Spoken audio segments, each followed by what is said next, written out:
નમસ્કાર વિદ્યાર્થી મિત્રો, આજે આપણે અણુની ઇલેક્ટ્રોનીય રચના અને એની આણ્વીય વર્તણૂક વિશે અભ્યાસ કરીશું.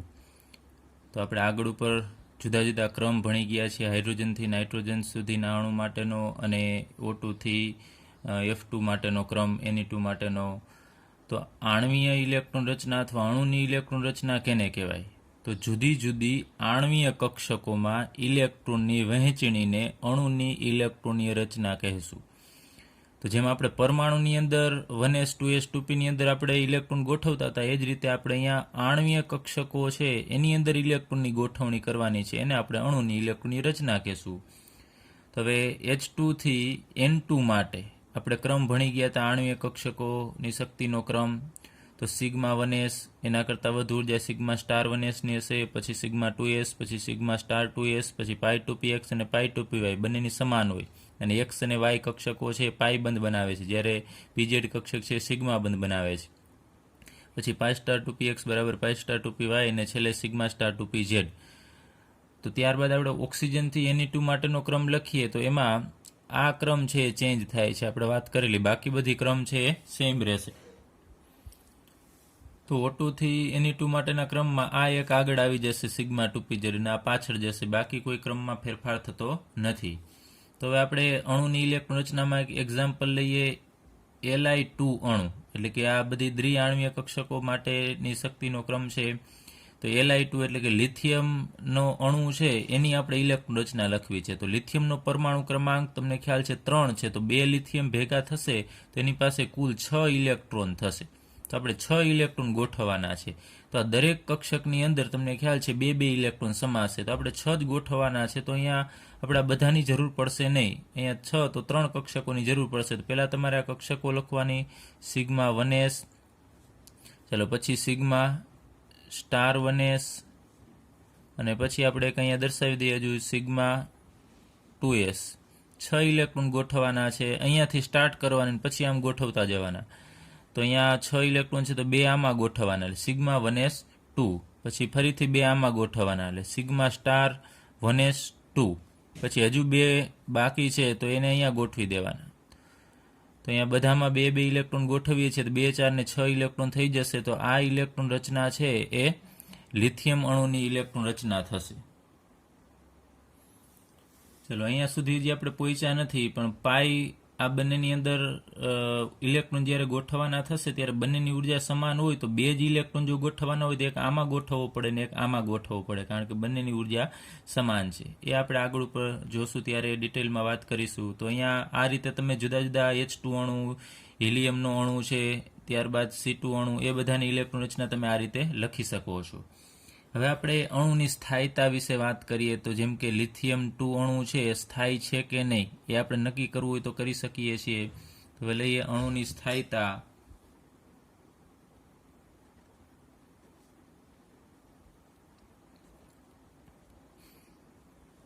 તો અણુની સ્થાયીતા માટે તમારે 2 વસ્તુ જોવાની છે. આપણે બંનેના અહીંયા ઇલેક્ટ્રોન છે જુદી જુદી કક્ષકોમાં ગોઠવાય છે. અહીંયા તમે જુઓ છો સ્ટાર વગરની જે કક્ષકો છે ને આપણે બંધકારક આણ્વીય કક્ષક કહીએ છીએ, અને સ્ટારવાળી છે બંધ પ્રતિકારક.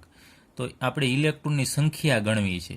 તો અહીંયા n એટલે નંબર ઓફ ઇલેક્ટ્રોન એવું આપણે કરીશું. અહીંયા n એટલે સંખ્યા દર્શાવે છે, તો NB આપણે લખીએ. B એટલે બોન્ડિંગ એટલે કે બંધકારક. તો NB શું દર્શાવે છે? તો બંધકારક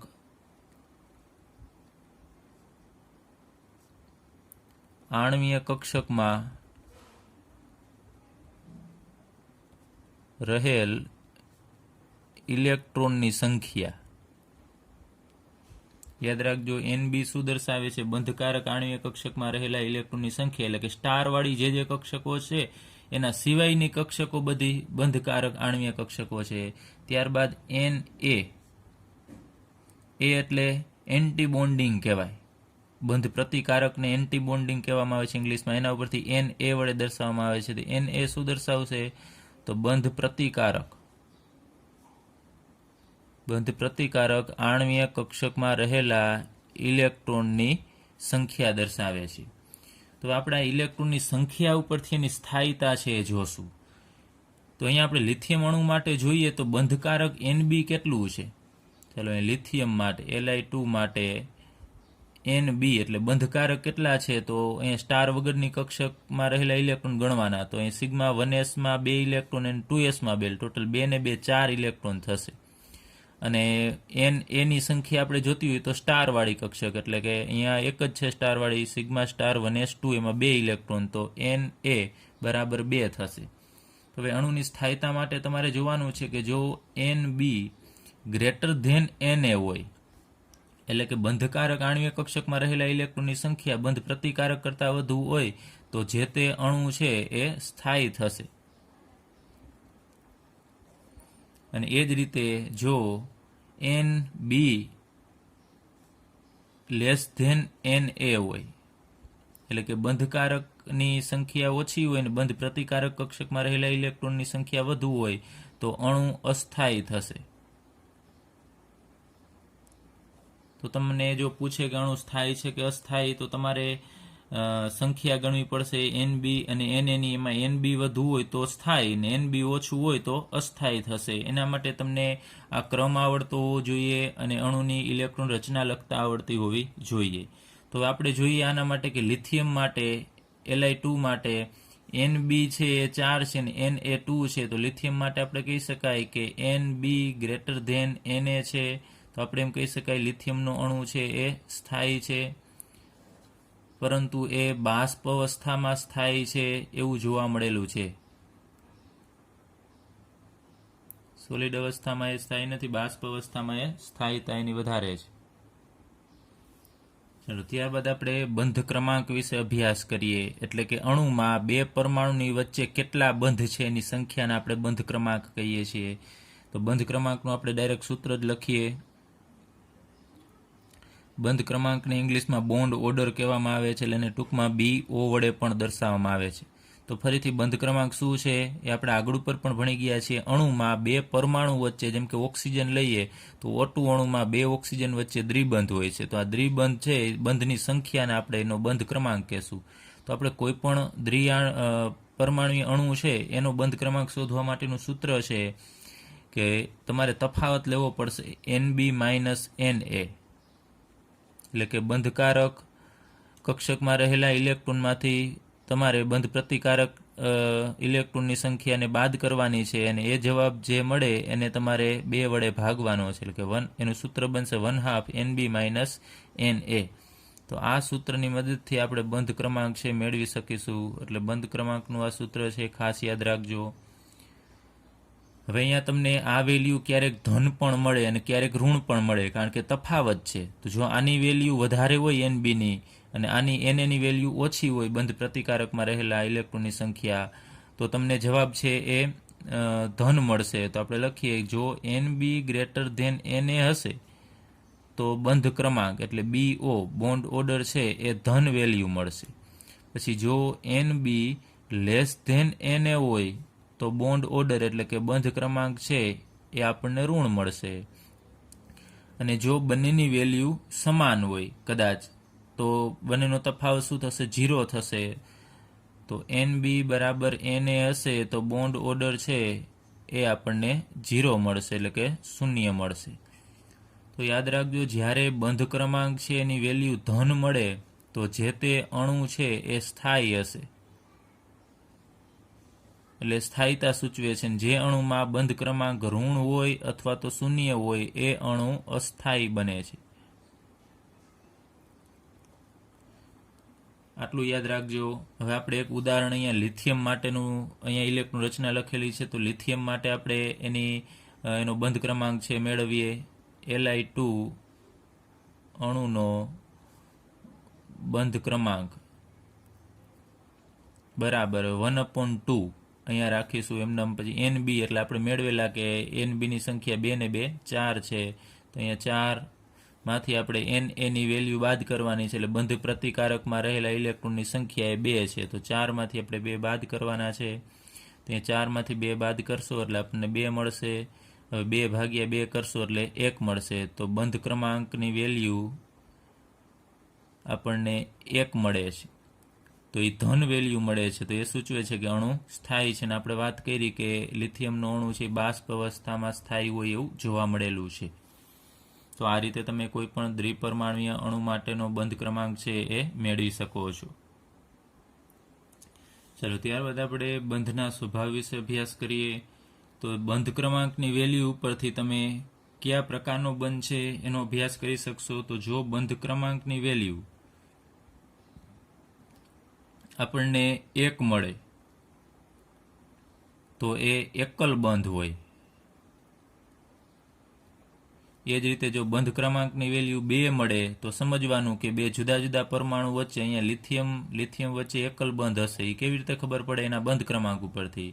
જો અહીંયા બંધ ક્રમાંકની વેલ્યુ તમને 2 મળે તો સમજવાનું કે એ બે પરમાણુ વચ્ચે દ્વિબંધ હશે. અને જો બંધ ક્રમાંકની વેલ્યુ આપણને 3 મળે તો સમજવાનું કે એ બંધ ક્રમાંક છે ત્રિબંધ હશે. ત્યારબાદ આપણે બંધ લંબાઈ વિશે અભ્યાસ કરીએ. તો આગળ ઉપર પણ આપણે જોયેલું કે બંધ લંબાઈ એટલે બે પરમાણુના કેન્દ્ર વચ્ચેના અંતરને આપણે બંધ લંબાઈ કહીએ છીએ.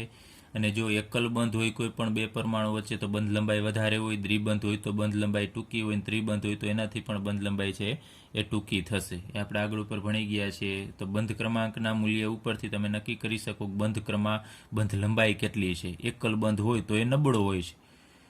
તો આપણે લખીએ જેમ બંધ ક્રમાંક વધુ હોય તો એ બંધ લંબાઈ એની ટૂંકી હોય.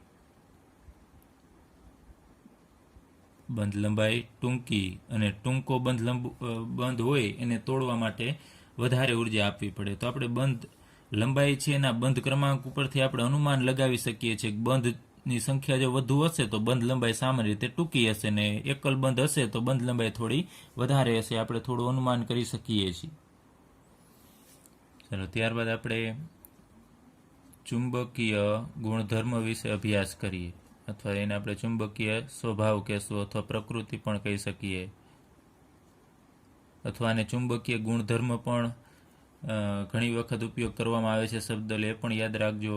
તો ચુંબકીય સ્વભાવ આપણે કઈ રીતે નક્કી કરવો? તો બે પ્રકારના ચુંબકીય સ્વભાવ હોય. એક તો ચુંબક પ્રત્યે આકર્ષાતું હોય તો એને અનુચુંબકીય કહેવાય, અને ચુંબકથી અપાકર્ષણ થતું હોય તો એને પ્રતિચુંબકીય કહેવામાં આવે છે. તો એ કેને અનુચુંબકીય કહેવાય ને કેને પ્રતિચુંબકીય કહેવાય? એના માટે આપણે આણ્વીય કક્ષકો છે એની અંદર ઇલેક્ટ્રોન કઈ રીતે ભરાયેલા છે એના વિશે અભ્યાસ કરવાનો છે. તો જો બધી જ કક્ષકો 2 ઇલેક્ટ્રોન વડે ભરાયેલી હોય,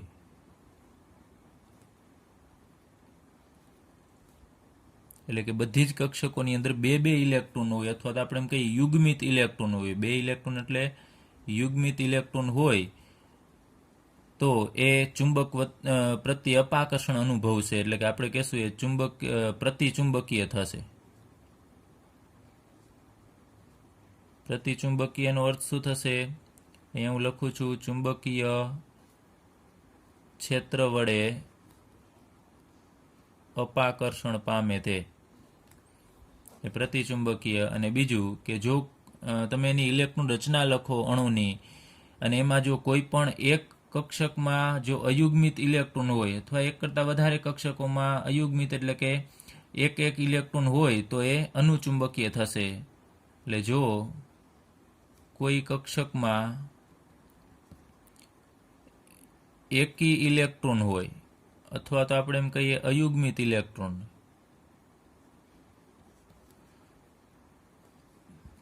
તો એ અનુચુંબકીય થશે. એટલે કે ચુંબક પ્રત્યે આકર્ષણ અનુભવશે. ચુંબકીય ક્ષેત્રમાં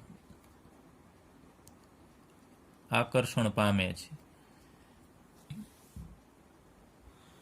ચાલો આપણે અહીંયા આગળ ઉપર જે લિથિયમ અણુની ઇલેક્ટ્રોન રચના લખેલી એ ફરીથી હું લખું છું સિગ્મા 1s2, ત્યારબાદ સિગ્મા સ્ટાર 1s2, અને અહીંયા સિગ્મા 2s2. તો અહીંયા તમે જોવો છો એની બધી જ કક્ષકોમાં બેકી ઇલેક્ટ્રોન છે. એટલે કે બે ઇલેક્ટ્રોન, એટલે કે યુગ્મિત ઇલેક્ટ્રોન છે બધાની અંદર. તો બેકી ઇલેક્ટ્રોન હોય તો તમારે કહેવાનું કે લિથિયમનો અણુ છે એમાં બધામાં બે ઇલેક્ટ્રોન હોવાથી એ કેવો થશે? પ્રતિચુંબકીય થશે. પરંતુ જો અહીંયા કોઈ પણ જગ્યાએ એક ઇલેક્ટ્રોન આવેલું હોય, એકી ઇલેક્ટ્રોન એટલે કે એક ઇલેક્ટ્રોન આવેલું હોય તો એ અનુચુંબકીય થશે. તો તમને પૂછવામાં આવે કે આવા જુદા જુદા અણુનો ચુંબકીય સ્વભાવ અથવા ગુણધર્મ કયો છે, તો તમને એની ઇલેક્ટ્રોન રચના ખ્યાલ હશે તો જ એ પ્રતિચુંબકીય છે કે અનુચુંબકીય એ તમે નક્કી કરી શકશો. ચલો હવે આપણે કેટલાક સમકેન્દ્રીય દ્વિપરમાણુય અણુઓમાં બંધન વિશે અભ્યાસ કરીએ. એટલે કે દ્વિપરમાણુ હોવા જોઈએ, જેમ કે H2 માટે, અને સમકેન્દ્રીય હોવા જોઈએ, એટલે કે બંને પરમાણુ સમાન હશે. જેમ કે આપણે લઈએ HH, તો સમકેન્દ્રીય એટલે આ હાઇડ્રોજન પરમાણુનું કેન્દ્ર અને આ હાઇડ્રોજન પરમાણુનું કેન્દ્ર બંને સમાન હશે. એટલે કે પરમાણુ જ સમાન હોય તો કેન્દ્ર સમાન હોય, બંનેની અંદર એક એક જ પ્રોટોન આવેલા હશે. તો આવા અણુ છે એના વિશે આપણે અભ્યાસ કરીએ. એમાં સૌપ્રથમ આપણે H2 અણુ છે એના માટેની આણ્વીય ઇલેક્ટ્રોન રચના લખવી છે. તો એના માટે તમને ખ્યાલ હોવો જોઈએ કે H2 અણુમાં કેટલા ઇલેક્ટ્રોન આપણે ગોઠવવાના થશે, તો 2 ઇલેક્ટ્રોન ગોઠવવાના થશે. કારણ કે એક હાઇડ્રોજન પાસે 1 તો બીજા પાસે 2, એમ ટોટલ આની અંદર 2 ઇલેક્ટ્રોન હશે. તો આપણે આણ્વીય ઇલેક્ટ્રોન રચના છે હાઇડ્રોજનથી N2 સુધીના ક્રમવાળી લેવાની છે. તો એમાં એક જ કક્ષક આપણે લખવાની થશે સિગ્મા 1s. આપણે 2 ઇલેક્ટ્રોન ગોઠવવાના છે તો સિગ્મા 1s ની અંદર જ 2 ગોઠવી દેવાના. ચલો હવે એની ઇલેક્ટ્રોન રચના અહીંયા પૂર્ણ થશે, કારણ કે 2 ઇલેક્ટ્રોન ગોઠવવાના છે તો 2 આપણે અહીંયા ગોઠવી દીધા છે. તો એની એક આણ્વીય ઇલેક્ટ્રોન રચના લખી, ત્યારબાદ આપણે એનો બંધ ક્રમાંક મેળવીએ. ચલો બંધ ક્રમાંક માટે આપણી પાસે 2 વસ્તુ હોવી જોઈએ, એક NB અને NA. તો બંધ ક્રમાંકનું સૂત્ર આપણે ભણી ગયા છે, બંધ ક્રમાંક બરાબર 1/2 NB માઇનસ NA. NB એટલે બંધકારક આણ્વીય કક્ષકમાં રહેલા ઇલેક્ટ્રોનની સંખ્યા. તો અહીંયા હું લખું છું NB ની વેલ્યુ કેટલી છે, તો બંધકારક એટલે સ્ટાર વગરની. તો અહીંયા એમાં 2 ઇલેક્ટ્રોન છે અને સ્ટારવાળી કક્ષક અહીંયા છે જ નહીં, અથવા તમે લખો તો એમાં 0 ઇલેક્ટ્રોન હોય. તો NA ની વેલ્યુ 0. તો આ સૂત્રની અંદર આપણે કિંમત મૂકવાની, NB 2 અને NA અહીંયા 0. તો 2 માંથી 0 બાદ કરીશું એટલે આપણને 2 મળશે, અને 2/2 એટલે 1. તો આપણને બંધ ક્રમાંક છે એ 1 મળે છે. એનો મતલબ કે 2 હાઇડ્રોજન પરમાણુ વચ્ચે એક બંધ બનતો હશે, અને બંધ ક્રમાંક આ ધન મળે છે, જે સૂચવે છે કે અણુ છે એ સ્થાયી હશે. અને H2 અણુ છે સ્થાયી જ છે. ત્યારબાદ આપણે એનો ચુંબકીય ગુણધર્મ લઈએ. તો ચુંબકીય ગુણધર્મમાં તમારે એ જોવાનું છે કે અયુગ્મિત છે કે યુગ્મિત. તો આમાં પહેલી જ કક્ષામાં 2 ઇલેક્ટ્રોન છે, એટલે યુગ્મિત ઇલેક્ટ્રોન છે. તો આપણે કહી શકાય કે એ પ્રતિચુંબકીય છે. કેમ પ્રતિચુંબકીય છે, તો ખ્યાલ તમારે એનું કારણ દર્શાવવું પડે કે એમાં એની ઇલેક્ટ્રોન રચનામાં બધી જ કક્ષકોમાં બેકી સંખ્યામાં ઇલેક્ટ્રોન હોવાથી એ પ્રતિચુંબકીય ગુણધર્મ ધરાવે છે. અને સ્થાયી છે કે અસ્થાયી એ તમે એના બંધ ક્રમાંક ઉપરથી પણ નક્કી કરી શકો છો, અથવા તો આપણે કહીએ છીએ NB > NA હોય તો એ સ્થાયી હોય સામાન્ય રીતે. તો અહીંયા પણ તમે જુઓ છો કે NB છે એ NA કરતાં વધારે છે, એટલે આ અણુ છે સ્થાયી થશે. ચાલો હવે આપણે હિલિયમ અણુ વિશે અભ્યાસ કરીએ. તો હિલિયમ અણુનું સૂત્ર થશે He2. એની અંદર ટોટલ ઇલેક્ટ્રોન કેટલા હશે, તો 4 ઇલેક્ટ્રોન થશે. એની આણ્વીય ઇલેક્ટ્રોન રચના હવે આપણે લખવાની છે. તો સૌપ્રથમ ક્રમ લખી નાખવાનો, સિગ્મા 1s, પછી સિગ્મા સ્ટાર 1s. તો 4 ઇલેક્ટ્રોન ગોઠવવાના છે, સિગ્મા 1s માં 2 અને સિગ્મા સ્ટાર 1s માં 2. હવે NB કેટલા છે અને NA કેટલા છે એ લખી. NB એટલે બંધકારકમાં રહેલા ઇલેક્ટ્રોનની સંખ્યા 2, અને બંધ પ્રતિકારક એટલે કે NA માં 2 ઇલેક્ટ્રોન રહેલા છે, એટલે કે બંધ પ્રતિકારકમાં 2, એટલે NB ની વેલ્યુ પણ 2 છે અને NA ની વેલ્યુ પણ 2 છે. હવે આપણે એનો બંધ ક્રમાંક શોધીએ. તો બંધ ક્રમાંક બરાબર 1/2 NB માઇનસ NA. કિંમત મૂકીએ 1/2. NB ની જગ્યાએ 2 અને NA ની જગ્યાએ પણ 2. તો અહીંયા 2 માંથી 2 બાદ કરીશું એટલે આપણને જવાબ મળશે 0. તો અહીંયા 0/2 કરશું એટલે 0. તો બંધ ક્રમાંક આપણને મળે છે 0, જે સૂચવે છે કે આ He2 અણુ અસ્થાયી છે. એની વચ્ચે બંધ બનતો જ હશે નહીં, અસ્થાયી. ત્યારબાદ એની જો આપણે ચુંબકીયનો ગુણધર્મ અથવા સ્વભાવ લેવો હોય તો તમારે જોવાનું છે કે એ બધા અયુગ્મિત છે કે યુગ્મિત. તો બધા યુગ્મિત છે તો એ બંધ એ તમારે પ્રતિચુંબકીય થશે, એટલે કે ચુંબકીય ક્ષેત્રમાં અપાકર્ષણ અનુભવશે. પરંતુ આ અણુ બનતો જ નથી, કારણ કે એમાં બંધ ક્રમાંક 0 આવે છે. છતાં પણ પૂછે તો તમે કહી શકો કે પ્રતિચુંબકીય છે. ચલો ત્યારબાદ આપણે ત્રીજું લઈએ, બીજા વચ્ચેના મેં લિથિયમનું આગળ ઉપર દર્શાવી દીધું છે, એટલે ત્યારે આપણે ડાયરેક્ટ હવે કાર્બન માટે લખીએ કાર્બન અણુ, એટલે કે C2 અણુ માટેની ઇલેક્ટ્રોન રચના લખવી છે. એમાં C2 અણુમાં ટોટલી એક કાર્બનમાં 6 તો બેમાં 12 ઇલેક્ટ્રોન હશે. તો એની આપણે ઇલેક્ટ્રોન રચના લખીએ, આણ્વીય ઇલેક્ટ્રોન રચના.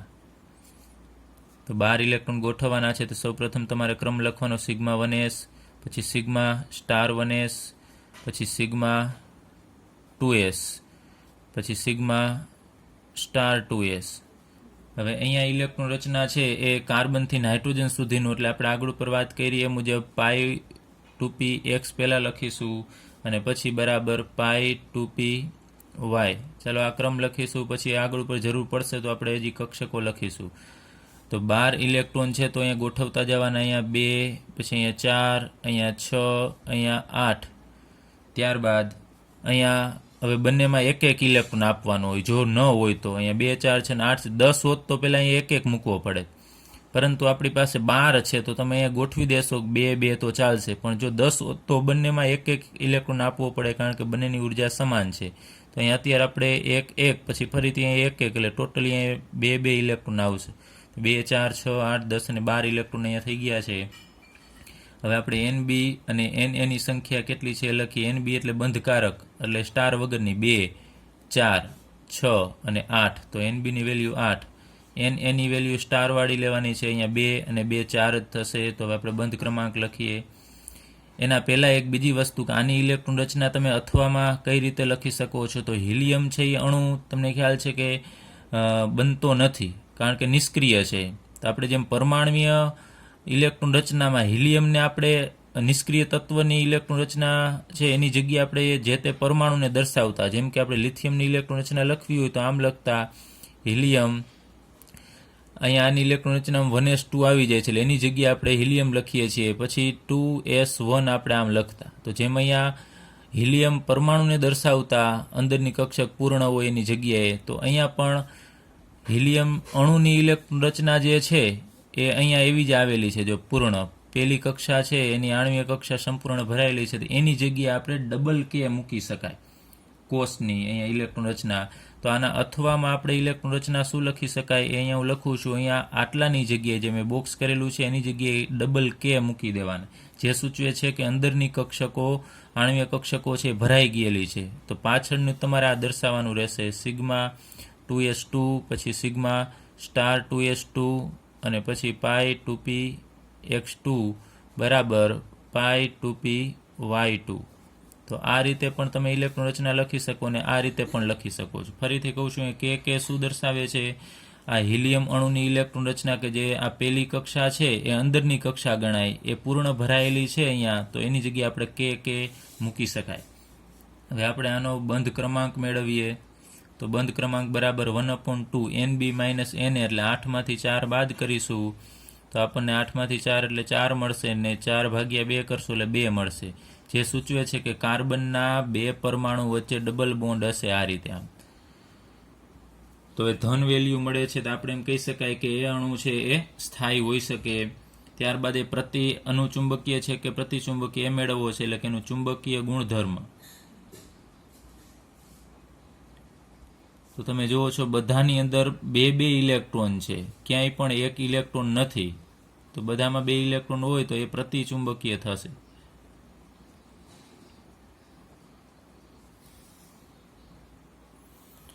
ચલો હવે આપણે ડાયરેક્ટ ઓક્સિજન અણુ વિશે લઈએ. નાઇટ્રોજન અણુ છે એની ઇલેક્ટ્રોન રચના બંધ ક્રમાંક પર તમે આ મુજબ સમજાવી શકો છો કેટલો બંધ ક્રમાંક છે, અનુચુંબકીય છે કે પ્રતિચુંબકીય. હવે ઓક્સિજન અણુ વિશે વાત કરીએ તો એક ઓક્સિજનમાં 8 ઇલેક્ટ્રોન હોય તો 2 ઓક્સિજનમાં ટોટલી 16 ઇલેક્ટ્રોન હોય. તો 16 ઇલેક્ટ્રોન છે 14 કરતાં વધારે હોય તો અહીંયા આપણે ક્રમ કયો લેવો પડશે, O2 થી Ne2 સુધીનો ક્રમ લેવો પડશે. તો એની આપણે આણ્વીય ઇલેક્ટ્રોન રચના લખવાની છે. તો સૌપ્રથમ આપણે સિગ્મા 1s, પછી સિગ્મા સ્ટાર 1s, પછી સિગ્મા 2s, ત્યારબાદ સિગ્મા સ્ટાર 2s, અને હવે પાઈ 2p x નથી લખવાનું. અહીંયા ઓક્સિજનથી ક્રમ છે બદલાય છે, એટલે સિગ્મા આવશે, પહેલાં સિગ્મા 2p z આવશે, પછી આવશે પાઈ 2p x બરાબર પાઈ 2p y. ચલો આવો ક્રમ આવશે ને ત્યારબાદ આગળ ઉપર સ્ટારવાળી કક્ષકો આવશે. અહીંયા પાઈ 2p પાઈ સ્ટાર 2p એક્સ બરાબર પાઈ સ્ટાર 2p વાય. આગળની લખવાની જો જરૂર પડે તો આણ્વીય ઇલેક્ટ્રોન રચનામાં 16 ઇલેક્ટ્રોન ગોઠવવાના છે, તો આમ બે ગોઠવતા જાઓ ને 2 4 6 8 10. હવે આ બંનેની ઉર્જા સમાન છે તો એક એક ગોઠવવાના હોય, પરંતુ આપણી પાસે હજી ઘણા બધા ઇલેક્ટ્રોન છે તો અહીંયા તમે ગોઠવી દેશો 2 2 તો કેટલા થાય છે ટોટલ? 2 4 6 8 10 12 અને 14 ઇલેક્ટ્રોન થશે. હવે 2 ઇલેક્ટ્રોન ગોઠવવાના છે તો બંને આ પાઈ સ્ટારવાળી કક્ષકો છે ને બંનેની ઉર્જા સમાન છે, તો અહીંયા તમે 2 ગોઠવી દેશો તો એ ન ચાલે. બંનેની ઉર્જા સમાન હોવાથી તમારે બંનેને એક એક ઇલેક્ટ્રોન આપવા પડે હુન્ડના નિયમ મુજબ. અહીંયા 2 આપશો તો બધું ખોટું પડશે તમારે આગળ ઉપર, તો અહીંયા બંનેને એક એક ઇલેક્ટ્રોન આપવાના થશે. પરંતુ ક્યારે? જો ઇલેક્ટ્રોન ઓછા હોય ત્યારે. અહીંયા જે 4 ઇલેક્ટ્રોન ગોઠવવાના હોય તો 2 2 આપી દે તો ચાલે, પણ અહીંયા એક એક ઇલેક્ટ્રોન આવશે. હવે આની ઇલેક્ટ્રોન રચના તમે બીજી રીતે પણ લખી શકો છો. આગળ ઉપર આટલાની જગ્યાએ તમે કે વડે દર્શાવી શકો છો, અને પછી બાકીનું સેમ એઝ ઇટ ઇઝ તમારે રાખવાનું છે. એટલે હું લખતો નથી, તમે અહીંયા કે લખી અને ફરીથી ઇલેક્ટ્રોન રચના લખી શકો. હવે આપણે NB કેટલા છે અને Na કેટલા છે એ ગણીએ. તો NB એટલે બંધકારકમાં રહેલા ઇલેક્ટ્રોનની સંખ્યા, તો અહીંયા 2 4 6 8 10, તો અહીંયા 10 ઇલેક્ટ્રોન થશે. ત્યારબાદ સ્ટારવાળી એટલે Na ઇલેક્ટ્રોન, અહીંયા 2 4 5 અને 6 ઇલેક્ટ્રોન છે. આપણે એનો બંધ ક્રમાંક મેળવીએ. તો બંધ ક્રમાંકનું આખું સૂત્ર નથી લખતો, ડાયરેક્ટલી લખું છું કે અહીંયા 10માંથી તમારે 6 બાદ કરવાના એટલે 4 મળશે. 4 ભાગ્યા 2 કરશો એટલે આપણને 2 મળશે, જે સૂચવે છે કે O2 અણુમાં 2 ઓક્સિજન વચ્ચે દ્વિબંધ આવેલો હશે. તો આ અણુ છે એ સ્થાયી થશે, કારણ કે એનો બંધ ક્રમાંક છે એ ધન મળે છે. હવે આ અણુ છે એનો ચુંબકીય ગુણધર્મ શું છે એ લખીએ. તો ચુંબકીય ગુણધર્મમાં આપણે વાત કરેલી કે બધામાં જો યુગ્મિત એટલે કે બેકી સંખ્યામાં ઇલેક્ટ્રોન હોય તો એ અણુ પ્રતિચુંબકીય થશે. પરંતુ અહીંયા જુઓ છો કે આ બંને કક્ષકોની અંદર એકી ઇલેક્ટ્રોન છે, એક ઇલેક્ટ્રોન છે, તો એ અનુચુંબકીય થશે. તો આપણે એમને અત્યારે સૈદ્ધાંતિક રીતે લઈ લીધું છે કે આ અનુચુંબકીય હશે. ઓક્સિજનનો અણુ છે એ અનુચુંબકીય, અને પ્રાયોગિક રીતે પણ એ પ્રૂફ થયેલું છે કે ચુંબકીય ક્ષેત્રમાં અનુચુંબકીય છે એટલે કે આકર્ષણ અનુભવે છે.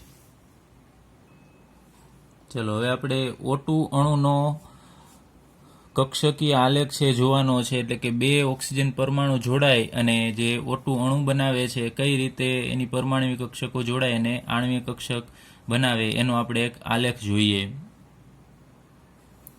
હવે મેં અહીંયા 2 ઓક્સિજનના પરમાણુ બંને બાજુએ દર્શાવેલા છે, અને આ બાજુએ ઓક્સિજનની પરમાણ્વીય કક્ષક છે અને આ બાજુએ બીજા ઓક્સિજન પરમાણુની પરમાણ્વીય કક્ષક. એ બંને જોડાશે અને આણ્વીય કક્ષકનું નિર્માણ કરશે. તો અહીંયા આપણે એનું સૌપ્રથમ આગળ ઉપર વાત કરેલી કે 2 સમાન ઉર્જાવાળી પરમાણ્વીય કક્ષકો છે. આ ઉર્જાનો આપણે દર્શાવવું હોય તો દર્શાવી શકીએ. ઉપર જશો એટલે ઉર્જા છે એ વધતી જશે. તો 2 પરમાણ્વીય કક્ષકો જોડાશે સમાન ઉર્જાવાળી તો બીજી 2 આણ્વીય કક્ષકો છે ઉત્પન્ન કરે છે. તો આપણે દર્શાવી દઈએ આ 2 નવી આણ્વીય કક્ષક છે એ જનરેટ થશે, ઉત્પન્ન થશે. અને એમાંની એક છે એ બંધકારક હશે અને બીજી બંધ પ્રતિકારક હશે. એ જ રીતે 2s છે એના જોડાવાથી પણ ફરીથી બીજી 2, એક ઓછી ઉર્જાવાળી બંધકારક અને એક વધુ ઉર્જાવાળી ઉપર આપણે દર્શાવવી પડશે બંધ પ્રતિકારક આણ્વીય કક્ષક છે એનું નિર્માણ થશે. તો 1s છે એમાંથી જે બનશે એને આપણે નીચી ઉર્જાવાળીને સિગ્મા 1s કહીએ છીએ અને ઊંચી ઉર્જાવાળીને સિગ્મા સ્ટાર 1s. એ જ રીતે 2s માંથી જે બનશે એમાં ઓછી ઉર્જાવાળીને આપણે કહીશું સિગ્મા 2s અને ઊંચી ઉર્જાવાળી છે ને આપણે સિગ્મા સ્ટાર 2s કહીએ છીએ. ત્યારબાદ આ 3p કક્ષક છે તો 3 જોડાશે, ટોટલી 6 કક્ષકો છે બનવાની છે. એમાંનો ક્રમ આપણે કેવો રાખવાનો છે તો આગળ ઉપર આપણે અભ્યાસ કરી ગયા છીએ કે સૌપ્રથમ આ સિગ્મા સ્ટાર 2s પછી ઓક્સિજન માટેના ક્રમમાં કઈ કક્ષક આવે છે તો અહીંયા ઝેડ કક્ષકો છે એ જોડાશે. તો એક અહીંયા ઝેડ છે એ બનાવશે સિગ્મા 2p ઝેડ કક્ષક છે એ બનશે.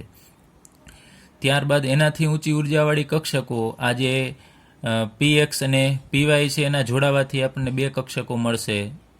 એની ઉર્જા છે સમાન હશે એટલે આપણે બાજુમાં લખીશું પાઈ 2px અને પાઈ 2py.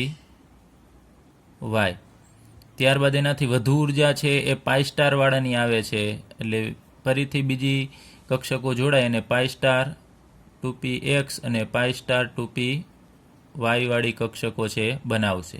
અને એનાથી ઊંચી ઉર્જા છે એ છેલ્લે વળી પાછી બે ઝેડ કક્ષકો જોડાઈને બે ઝેડ કક્ષકો ઉત્પન્ન કરશે, આણ્વીય કક્ષકો. એમાં એકની ઉર્જા છે ઓછી હશે અને બીજાની વધુ હશે, સિગ્મા સ્ટાર 2p ઝેડ થશે. જોજો ખાસ, બે ઝેડ જોડાશે તો બીજી બે બનશે. એ રીતે બે px છે જોડાશે તો એકની ઉર્જા ઓછી હોય ને બીજાની ઉર્જા વધારે હશે.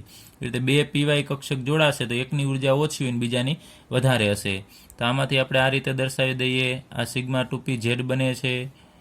ત્યારબાદ અહીંયા બનશે પાઈ 2px પાઈ 2py અને અહીંયા બનશે એમાંથી બે સમાન ઉર્જાવાળી પરંતુ બંધ પ્રતિકારક, અને ઉપર સિગ્મા સ્ટાર 2p ઝેડ વાળી કક્ષકો બને છે. તો આ રીતે હવે તમે ક્રમ જોશો આપણે આણ્વીય ઇલેક્ટ્રોન રચનાનો, હમણાં જે આગળ ઉપર આપણે ઓક્સિજનનો લખેલો હોય આ મુજબ હશે. Sigma 1s, sigma star 1s, sigma 2s, sigma star 2s, પછી સિગ્મા 2p ઝેડ, પાઈ 2pxy. હવે નાઇટ્રોજનમાં એના માટે તમારે લખવું હોય તો અહીંયા આ ક્રમ બદલી જશે. ઉપરનું એમનેમ જ રાખવાનું છે, એમાં કોઈ ફેરફાર નથી કરવાનો. નાઇટ્રોજન સુધીનો તમારે અણુનો આ રીતે આણ્વીય કક્ષક આરેખ દોરવું હોય તો આને અહીંયા મૂકવાનો, આ બંનેની જગ્યાએ. આ બંનેને આપણે અહીંયા લઈ આવવું પડશે, માત્ર એટલો જ તફાવત છે. હવે આપણે આની ઇલેક્ટ્રોન રચના લખીએ તો ઓક્સિજન છે એની પરમાણુ કક્ષકમાં ઇલેક્ટ્રોન ગોઠવીએ તો આમાં 2 ઇલેક્ટ્રોન હોય, 1s2. ત્યારબાદ આમાં 2 ઇલેક્ટ્રોન હશે એટલે 2 ને 2 4. હવે 4 ઇલેક્ટ્રોન આપણે અહીંયા ગોઠવવાના હોય એટલે 8 થશે.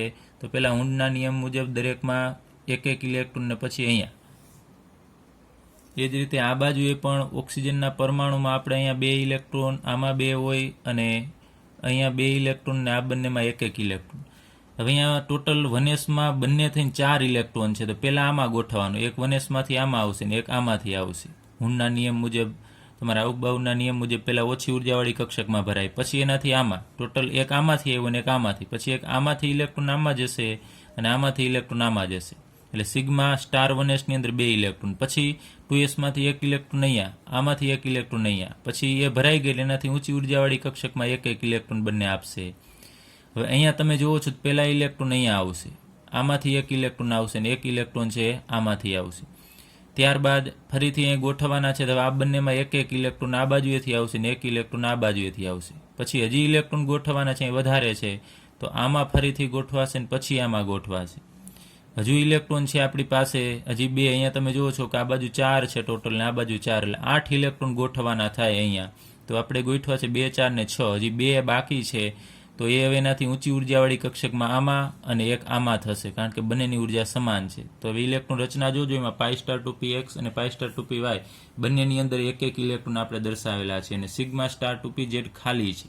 તો આમાં 2 ઇલેક્ટ્રોન એકલા છે એટલે આ O2 નો અણુ છે એ અનુચુંબકીય થશે.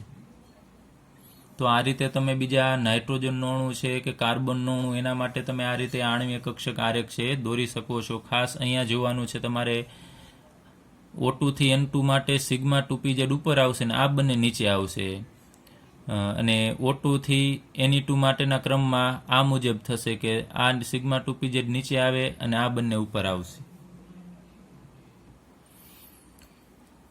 ચાલો આપણે ત્યારબાદ હાઇડ્રોજન બંધન વિશે આપણે ટૂંકમાં અભ્યાસ કરી લઈએ કે હાઇડ્રોજન બંધ કઈ રીતે બને છે અને કેની વચ્ચે બને. તો હાઇડ્રોજન બંધ છે એક તો હાઇડ્રોજન ધનવીજભારિત હાઇડ્રોજન, ધનભારિત હાઇડ્રોજન અને બીજા વધુ વિદ્યુત ઋણ તત્વ, જેવા કે કયા કયા તત્વો વચ્ચે બની શકે છે, તો નાઇટ્રોજન, ઓક્સિજન અને ફ્લોરિન જેવા વધુ વિદ્યુત ઋણ તત્વ અને ધનભારિત હાઇડ્રોજન હોય એની વચ્ચે હાઇડ્રોજન બંધ બને છે. તો આપણે એક ઉદાહરણ અહીંયા લઈએ, હાઇડ્રોજન અને ફ્લોરિન જોડાયેલું સંયોજન HF, હાઇડ્રોજન ફ્લોરાઇડ. તો HFના ઘણા બધા અણુઓ હોય તો એની વચ્ચે આકર્ષણ શું થશે આપણે અહીંયા લખીએ. HFનો આ એક અણુ છે, ત્યારબાદ અહીંયા દર્શાવીએ HFનો બીજો અણુ, ત્યારબાદ અહીંયા HFનો આ ત્રીજો અણુ, એવા ઘણા બધા અણુ હશે. એમાં આપણે આગળ ઉપર ભણી ગયા છીએ કે આ H અને F વચ્ચેનો બંધ છે સહસંયોજક હશે. એમાં વધુ વિદ્યુત ઋણ ફ્લોરિન છે, તો આ બંધના બંને ઇલેક્ટ્રોન ફ્લોરિન તરફ ખેંચાયેલા રહેશે, એટલે ફ્લોરિન ઉપર આંશિક ઋણ વીજભાર આવશે અને હાઇડ્રોજન ઉપર આંશિક ધન વીજભાર આવશે. એ જ રીતે અહીંયા હાઇડ્રોજન ઉપર આંશિક ધન, ફ્લોરિન ઉપર આંશિક ઋણ, અહીંયા પણ ડેલ્ટા પ્લસ, ડેલ્ટા માઇનસ, અને આપણે આંશિક ધન અને આંશિક ઋણ વીજભાર કહેશું. તો હાઇડ્રોજન બંધ કેની વચ્ચે બને છે? આ વધુ વિદ્યુત ઋણ એક અણુ છે એનો વધુ વિદ્યુત ઋણ કોઈ પણ તત્વ આ ત્રણમાંથી એક હોવું જોઈએ. તો અહીંયા ફ્લોરિન. અને બીજો અણુ, આ બીજો અણુ છે એનો ધનભારિત હાઇડ્રોજન એટલે આંશિક ધન વીજભારિત હાઇડ્રોજન છે એની વચ્ચે બંધ બનશે. ફ્લોરિન પાસે અબંધકારક ઇલેક્ટ્રોન યુગ્મ હોય એનો ઉપયોગ થતો હોય છે એમાં, સોરી અહીંયા હશે, હાઇડ્રોજનમાં નહીં હોય. હવે આ ફ્લોરિન છે એ આ હાઇડ્રોજન સાથે બંધ બનાવશે. તો અહીંયા આપણે ડોટેડ લાઇનથી એને દર્શાવવાનો છે. એ જ રીતે આ ફ્લોરિન છે આ હાઇડ્રોજન સાથે અહીંયા બંધ બનાવશે, એને આપણે ડોટેડ લાઇન વડે દર્શાવીશું. તો આ જે બંધ બને છે એને આપણે હાઇડ્રોજન બંધ કહીએ છીએ. આ બંધને પણ હાઇડ્રોજન બંધ કહેશું. એ જ રીતે આ ફ્લોરિન એના પછી આગળના હાઇડ્રોજન સાથે બંધ બનાવશે અને આ હાઇડ્રોજન એના આગળના અણુના ફ્લોરિન સાથે બંધ બનાવશે. તો હાઇડ્રોજન બંધ છે એને આપણે ત્રુટક રેખાથી આપણે દર્શાવીશું અને સહસંયોજકને તમને ખબર છે આપણે ફૂલ લાઇનથી દર્શાવીએ છીએ. તો આ હાઇડ્રોજન બંધ આ રીતે બને છે. યાદ રાખજો, ધનભારિત એક હાઇડ્રોજન હોવો જોઈએ, હાઇડ્રોજન હોય અને એ પણ પાછો ધનભારિત હોવો જોઈએ, અને બીજા અણુનો વધુ વિદ્યુત ઋણ આ કોઈ પણ પરમાણુ હોવો જોઈએ, નાઇટ્રોજન, ઓક્સિજન, ફ્લોરિન. તો HF બને છે. એ જ રીતે બીજા H2O જુદા જુદા અણુઓ વચ્ચે પણ હાઇડ્રોજન બંધ બને, કારણ કે એક અણુમાં ધનભારિત હાઇડ્રોજન છે તો બીજા અણુમાં ઋણભારિત ઓક્સિજન હશે. એ જ રીતે એમોનિયામાં પણ હાઇડ્રોજન બંધ બનતો હોય, એમોનિયાના જુદા જુદા અણુ વચ્ચે. પાણીમાં પણ બને છે, HF પણ બને છે. તો ફરીથી કહું, હાઇડ્રોજન બંધની વ્યાખ્યા આપણે આપવી તો આપી શકાય કે હાઇડ્રોજન બંધ એવું આકર્ષણ બળ છે કે એક અણુનો ધનભારિત હાઇડ્રોજન અને બીજા અણુનો વિદ્યુત ઋણ કોઈ પણ તત્વ છે એની વચ્ચે જે આકર્ષણ થશે એને આપણે હાઇડ્રોજન બંધ કહીએ છીએ.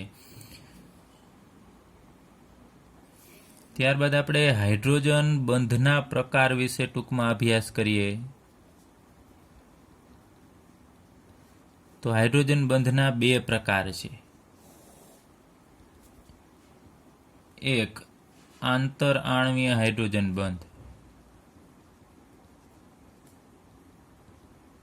અને બીજો છે આંતઃ આણ્વીય હાઇડ્રોજન બંધ.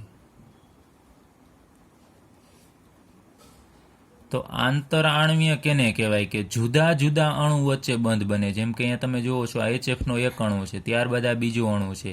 તો અહીંયા જુદા જુદા અણુની વચ્ચે હાઇડ્રોજન બંધ બનતો હોય ને તો એને આપણે આંતર આણ્વીય હાઇડ્રોજન બંધ કહેશું. એટલે અહીંયા લખીએ ટૂંકમાં જુદા જુદા અણુ વચ્ચે